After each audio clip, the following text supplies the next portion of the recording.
Hello everyone. So what I'm going to tackle today is all about the difficulties of a student in mathematics in studying their mathematics, why they fail, and how are we going to address those problems. So as you can see here on your screen, we have here a young lady who seems to be very problematic with all the equations surrounding her. So that's not new. In fact, most of the most students, I would hate to admit it, but most students really have difficulty in mathematics. Um, so here we go.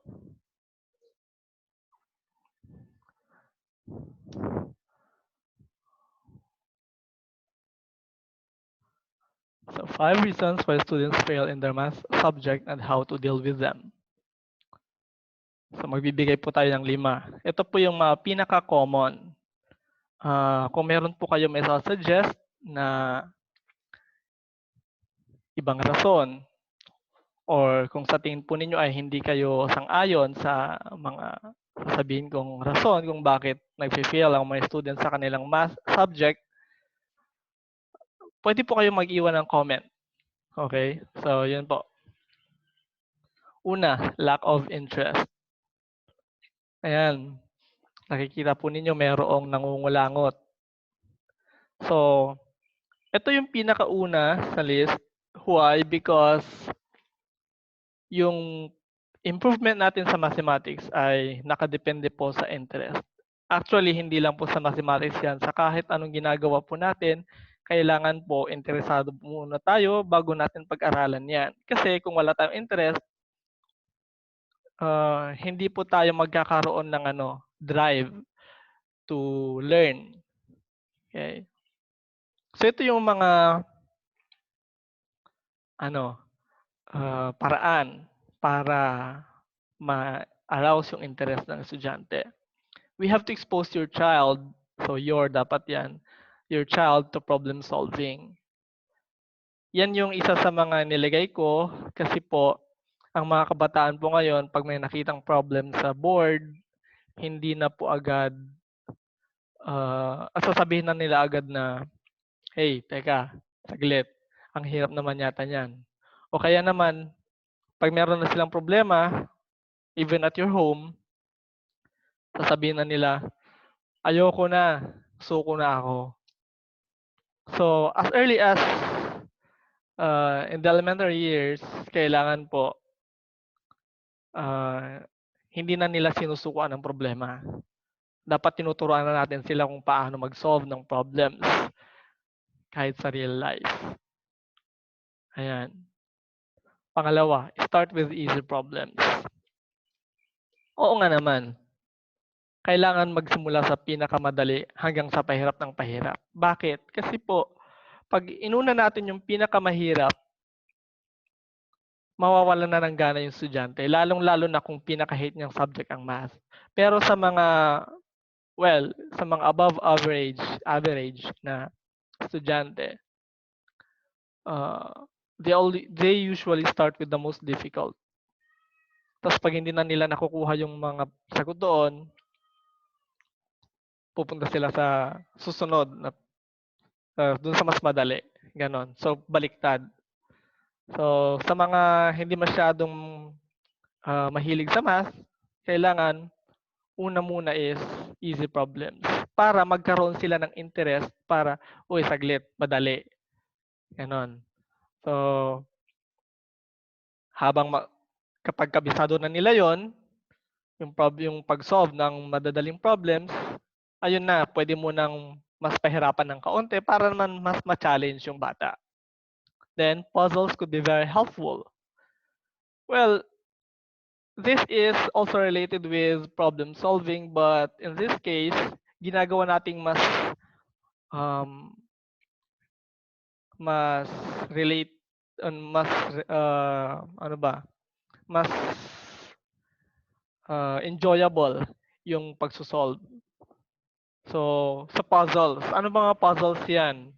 We have Sudoku, we have word problems, Yung mga logic problems, pwede rin yun. Pwede rin po ang ah, yung Rubik's Cube, pwede rin. Pwede rin po yung crossword puzzles. Although hindi po siya gaanong related sa math, but it ano, it sharpens the mind of the individual, of the learner. So ganun po. Next, do not put too much pressure on your child. Most of most people would say, or some people would say, the most precious gems like the diamond is created by the earth's pressure. But too much pressure could crack a diamond, right? So, ayan, hindi po dapat masyadong pressure yung bata. Pag hindi na niya kaya, give him time to relax, ganyan. O kaya huwag tayong masyadong magbigay na o maglagay ng expectations doon sa bata. Nakaka-pressure po 'yon. Hindi po maganda. Pwede po nating bigyan ng kaunting pressure yung bata, pero hindi po yung sobra-sobra, hindi yung nakasagad na pressure. Next, if all else fails, give them a reward for each achievement.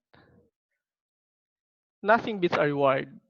So most people nowadays, they do things for a reward. Meron tayong tinatawag na return of investment. So naghirap siya, ayan, bigyan mo ng reward kapag nakagawa siya ng maganda or mataas yung score, ganyan. Kaya pag sa quiz, nakakuha siya na expect niya yung sinet mo ni standard, ayan, treat mo naman siya siguro dagdag sa allowance o kaya pag nanalo siya sa contest, kahit interscholastic pa yan, pwede mo siyang bigyan ng simple rewards such as say additional allowance o kaya treat mo siya sa labas, kain kayo sa labas, mag-serve na rin as your bonding with your family, ganun. So, nakakatulong po yan. Next is we have poor study habits. Ayan, problema si ate. Karamihan po ng mga bata ngayon, whether we have to admit it or not, or yeah, hindi na po masyadong nakafocus sa pag-aaral. What I mean is, marami na pong distractions. Meron na po yung gadgets, meron na po yung barkada, ang dami-dami ng distractions sa paligid. Marunong na silang maglagalag kasi pwede na silang pumunta kahit saan kasi meron nga naman silang sasakyan, gano'n. Wala na yung dati na kahit nasa lowest section ka, mag-aaral ka, ganyan. Kasi papaluin ka ng magulang o kaya pagagalitan ka ng magulang. Ngayon, very pampered ang mga estudyante. So ito yung mga paraan para solusyonan ang poor study habits ng mga anak. If you want to improve, you have to do it yourself.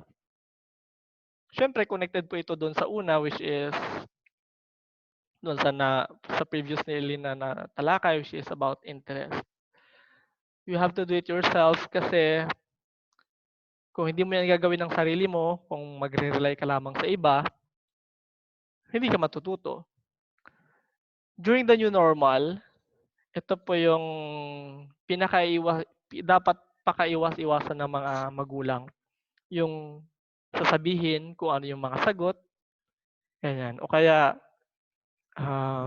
yung bata, makikipag-communicate sa ibang mga kaklase, hey, anong mga sagot ninyo? Pakopya naman, pa-share naman, mga ganon. So, hindi po nakakatulong yan. O kaya, doon sa original classroom setting na kung saan, may assignment tayo, pakopya nga. Ganon. Hindi po nakakatulong yon. If you really want to improve, you have to do it yourself. Sabi nga, practice makes perfect. Hindi mo po pina-practice ang pangongopya. Okay? Hindi mo pina-practice ang pagandahan ng sulat. Kailangan po you have to practice what is correct. You have to practice mathematics. Ayan. Wala pong ibang paraan. Next, improving means giving it time. Do not rush. Huwag po tayo magmadali. Lahat po ng bagay, natututunan yan if you are given a sufficient amount of time para matutunan yan.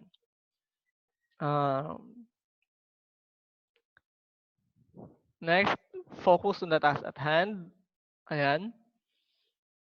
Focus ulit. One problem at a time.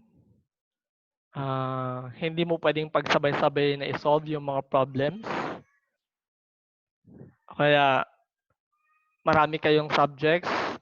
Lahat yan nagbigay ng summative test. Isa-isa lang. Huwag kang mag-apura. Matatapos din yan. Next, do not quit easily.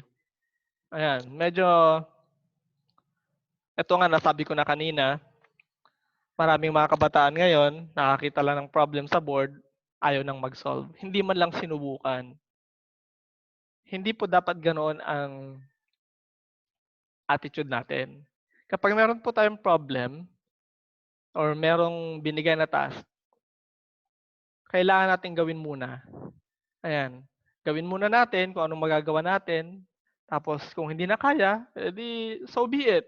Okay? Huwag nating perasan ang sarili natin. But do not quit. Okay? Malalampasan mo rin yan. Next, we have family factors. Admit it or not, or sa mga nakaranas na, I think you will agree with me, that family is the most influential factor sa lahat ng mga mabibigay na factors kung bakit bumabagsak ang mga kabataan sa mathematics. Pag nagkaroon kasi ng problem sa house, sa inyong bahay, kaya laging nag-aaway ang parents, naghiwalay, ganyan, doon nagkakaroon ng problema yung bata. Pansinin ninyo, binulyawan ni tatay si nanay naman binubulyawan si anak, syempre dahil hindi siya pwedeng bumulyaw pabalik, yung teddy bear yung pinagbalingan. So, ganun po yun. The family is a child support group. Ayan. Nandyan po kayo bilang pamilya para suportahan yung anak, para sa kanya ikakabuti. Huwag po nating suportahan ang anak kung sa tingin po natin ay nakakasama sa kanya ang kanyang ginagawa. Siyempre, we are adults, so we should know that the attitude of parents toward education is mirrored through your child. In the lower class, most especially dito sa province, may mga magulang na nagsasabi, tulungan mo na lang ako sa pagsasaka, o kaya tulungan mo na lang ako sa pagtatrabaho. Wag ka na mag-aral. Total, yun din lang naman ang pupuntahan niyan. Magtatrabaho ka rin lang. Bakit hindi mo pa gawin ngayon? Parang ganon. So that is not the proper way to encourage your child to succeed. Kailangan po matuto pa rin siya. Remember, kahit po si Manny Pacquiao, kahit mayaman na siya, nag-aral pa rin po. Okay, nag-aaral pa rin po siya. Nakatapos pa rin po siya ng degree niya. Think of it as an investment. Na kapag nakatapos yung anak, kahit nahihirapan ka, in the end, masusuklian ka niyan. Yun lamang po yung may papamana natin sa kanila. Next, solve your problems quietly. Ito na po. Pag meron yung problemang mag-asawa, huwag niyong ipaparinig or huwag niyong, as much as possible, huwag niyong ipapahalata sa inyong mga anak. Kasi yung mga bata na apektuhan. Okay? Unless the problem involves yung mga bata, syempre kailangan na natin silang involved sa usapan. Pero kung hindi naman, kayang-kaya nyo ng mag-asawa yan. Hindi na natin kailangang idamay pa yung mga bata kasi they need to focus. Okay? Next, peer factor. Ayan. Meron yung kasabihan, tell me who your friends are and I'll tell you who you are. Ayan. Hindi na bago yan sa atin. Maraming bata ngayon ang napapariwara dahil nga po nakapili sila ng hindi magandang influence or bad influence. Ayan. Take time to know your child's friends. Sa mga magulang, siyempre, background check. Sino ba yung mga kaibigan ng mga anak ko? Ano ba sila? Bad influence ba or good influence? Then, choose your friends wisely. Para naman ito sa mga anak, mamili naman tayo. Hindi po tayo yung tipo na wala akong kaibigan. Wala man lang akong kakilala. Ano ba to? Ganyan. Dapat po, piliin po natin yung mga kaibigan natin. Remember, lahat po ng tao magkakaroon at magkakaroon ng kaibigan. Okay? So, do not worry. Darating din yan. Mas maganda nang wala kang kaibigan kaysa magkaroon ka ng kaibigan, pero bad influence naman. Mapapahamak ka pa. So, yun lang yung payo ko. Next, balance time with friends and studies. Merong mga kaibigan na nagre-review together. I remember when I was in college, yung mga kaibigan ko, nag-uusap-usap kami, hey, review tayong lahat. So, pupunta kami sa isang kwarto na walang tao doon sa building namin. Tapos, doon kami magre-review. Kanya-kanyang review yan. Yung iba maingay, yung iba tahimik, nagtatakip na ng tenga, ganyan. So, yun yung mga yun yung magandang klase ng kaibigan.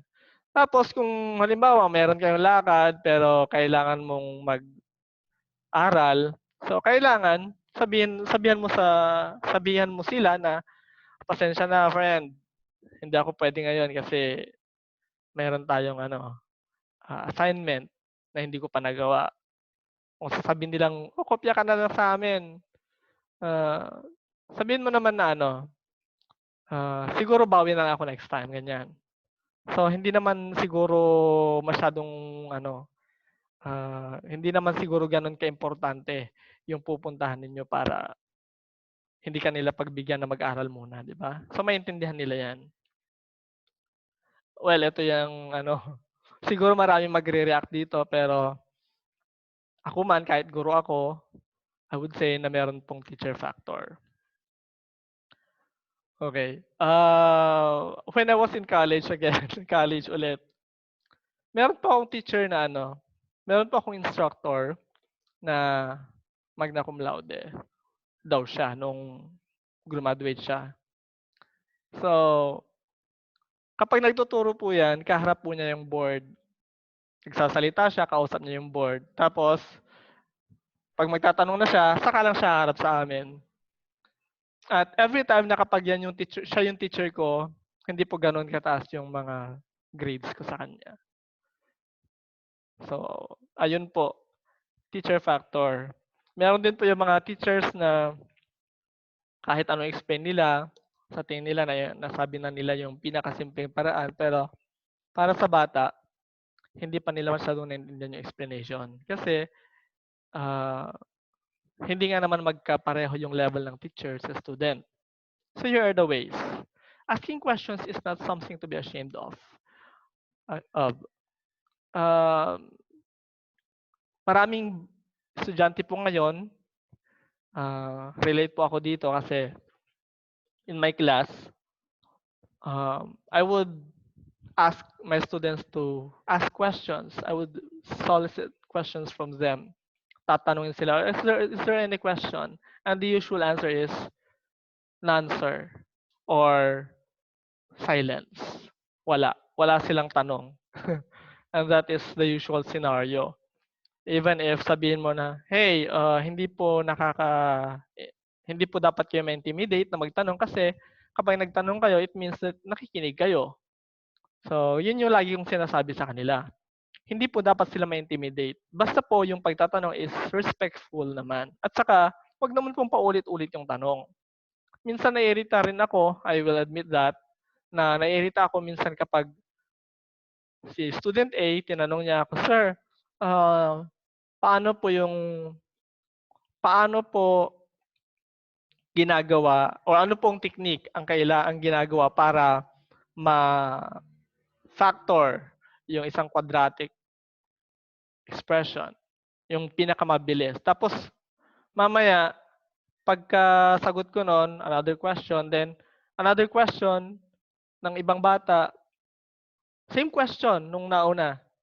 Paano nga bang pinakamadaling paraan para ano. So, nakakairita din kasi hindi sila nakikinig. Yun yung isa sa mga ah, iwasan natin. So we should be listening to the answers of our teachers sa mga questions ng ating mga kaklase. Also, syempre, in-encourage pa rin po namin na magtanong kayo.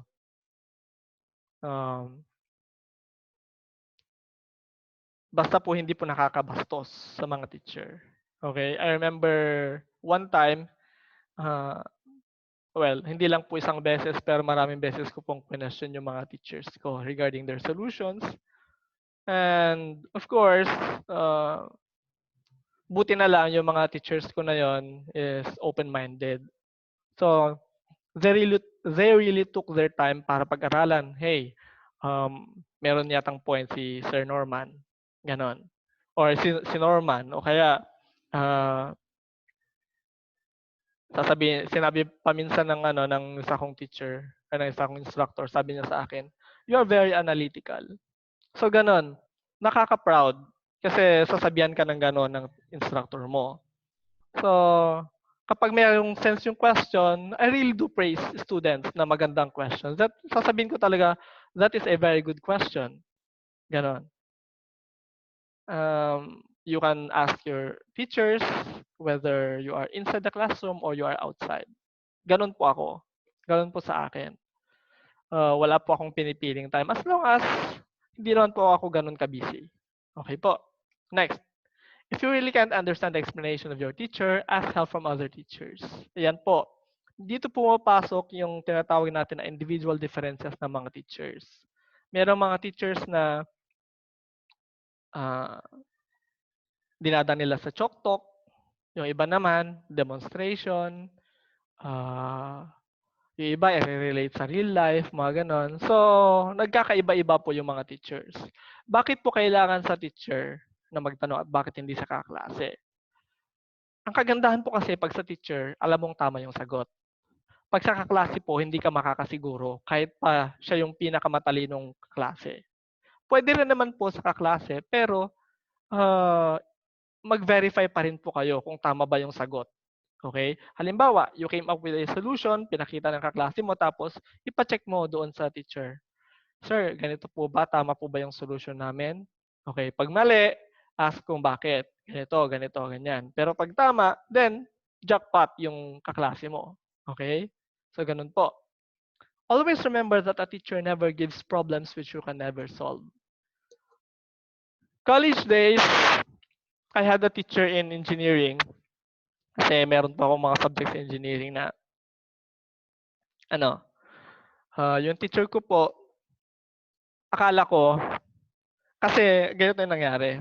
Ganito yung nangyayari. Kasi hindi lang sa akin. Pag nagbigay si teacher ng example, wow, ang daling sundan. Grabe. Parang naintindihan mo na agad na kahit anong ibibigay ng problem ng teacher, kaya mo nang sagutan. Pero pag nabigyan na siya ng fieldwork o kaya quiz, napag-aralan ba namin to? Biglang ganon. So, when I was already a teacher, na-realize ko, lahat pala ng binibigyan ng teacher, kaya ng sagutan ng student. Bakit? Kasi po, yung ibang idea or concept na ginamit po should have been already taught in your